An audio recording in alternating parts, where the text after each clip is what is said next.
તો મિત્રો હવેનો સવાલ છે પીએસઆઈની મુખ્ય પરીક્ષા 2022માં પૂછાઈ ગયેલો સવાલ છે અને સવાલ એવો છે કે નિમ્નમાંથી કયું જોડકું સાચું નથી। મતલબ કે આપણે એવું જોડકું પસંદ કરવાનું છે 4 ઓપ્શનમાંથી કે જે જોડકું ખોટી રીતે જોડાયેલું હોય। તો ચલો ચારે 4 ઓપ્શન જોઈ લઈએ। પહેલો ઓપ્શન છે કલમ 40 કામ અંગેની ન્યાયી અને માનવોચિત પરિસ્થિતિ અને પ્રસૂતિ સહાયતા માટેની જોગવાઈ। બીજો ઓપ્શન છે કલમ 39A સમાન ન્યાય અને મફત કાનૂની સહાય। ત્રીજો ઓપ્શન છે કલમ 44 નાગરિકો માટે એક સરખો દીવાની કાયદો।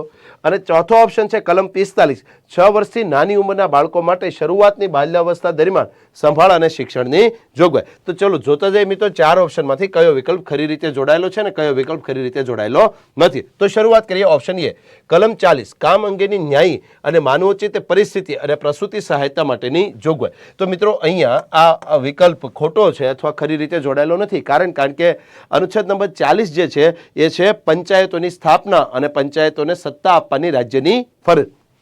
ત્યારબાદ ઓપ્શન બી છે 39A સમાન ન્યાય અને મફત કાનૂની સહાય। તો મિત્રો અહીંયા ઓપ્શન બી માં આપેલું જોડકું ખરી રીતે જોડાયેલું છે। કારણ કે બંધારણના ભાગ નંબર 4 ના આર્ટિકલ નંબર 39A માં એવી જોગવાઈ છે કે સમાન ન્યાય અને મફત કાનૂની સહાય આપવી એ રાજ્યની ફરજ છે।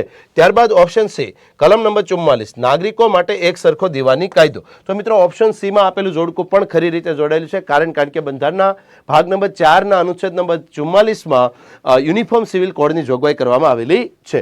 ત્યારબાદ વાત કરીએ ઓપ્શન ડી કલમ 45 6 વર્ષથી નાની ઉંમરના બાળકો માટે શરૂઆતની બાલ્યાવસ્થા દરમિયાન સંભાળ અને શિક્ષણની જોગવાઈ। તો મિત્રો અહીંયા ઓપ્શન ડી માં આપવામાં આવેલું જોડકું પણ ખરી રીતે જોડાયેલું છે। કારણ કે બંધારણના ભાગ નંબર 4 ના અનુચ્છેદ નંબર 45 માં 0 થી 6 વર્ષના બાળકો માટેનું શિક્ષણ અને સાર સંભાળની જોગવાઈ આપવામાં આવેલી છે। તેથી અહીંયા 4 વિકલ્પ પૈકી અથવા 4 જોડકા પૈકી 3 જોડકા ખરા છે અને એક જોડકું ખોટું છે। ખોટું જોડકું આપણે પસંદ કરવાનું છે અને તેથી મિત્રો અહીંયા આપણો જવાબ છે ઓપ્શન એ જે ખરી રીતે જોડાયેલો નથી।